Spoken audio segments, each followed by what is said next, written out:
Hey guys, welcome to episode 7 of Down to Business, a weekly web series where we talk about building a business from the ground up. Today we have a bunch of questions about self, which are tough to answer, but I'm gonna go there anyways. Go ahead and join us. Let's get down to business. Jesus asks, what was the biggest obstacle you overcame in your early days of starting your company? Jesus, that's a great question. Thanks so much for jumping in the show. Look, my biggest obstacle by far when I was starting out was my age and lack of experience. There were so many times when I had an opportunity to close a client, but I didn't get the business solely because of what they thought about my age.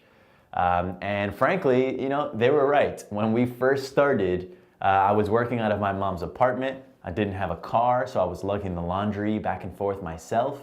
I barely had a website. I only really had business cards and myself.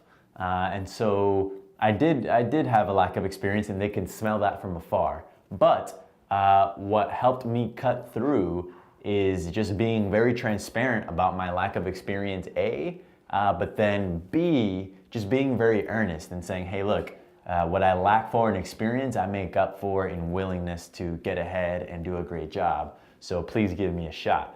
And I feel like that made the world of a difference. That actually got them emotionally invested and wanting to work with me. And that is what slowly but surely begun breaking down that barrier. Nowadays, people care way less about my age and way more about my chops and what I have to offer.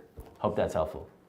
Optic Alt asks, I'm innately introvert, which makes it awkward and uncomfortable to network/market.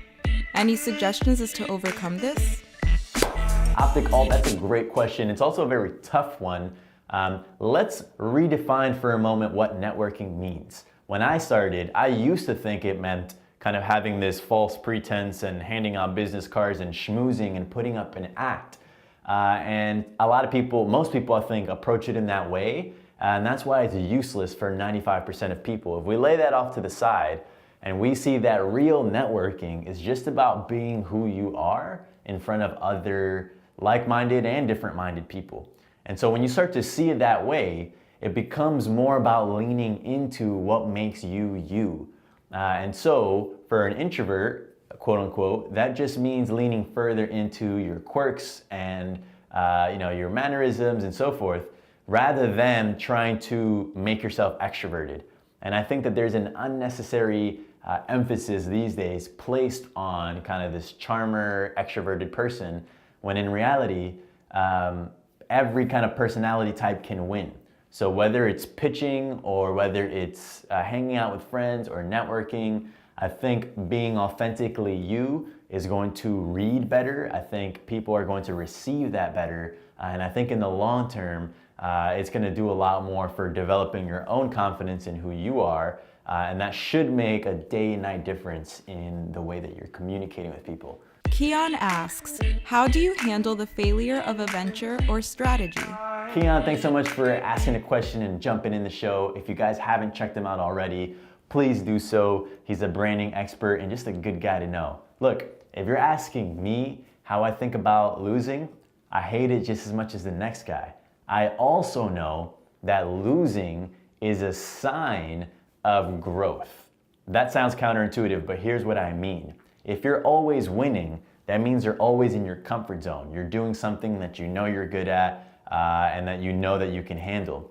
The moment you start stretching beyond that, you open up yourself up to vulnerabilities, and that's when losses start to happen. So I'd rather lose any day in the unknown than continue to win in my own safe zone.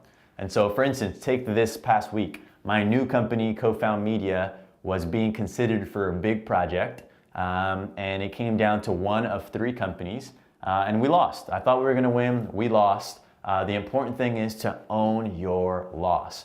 Take it on the chin. Don't blame the client. Don't blame the market. Don't blame your colleagues. Own it up. Learn from it. And go to the next at-bat, and hopefully you walk away with a W. But if not, just know that it means that you're growing. All right, guys, that just about wraps up episode 7. Thanks so much for your likes, shares, supports, comments, etc.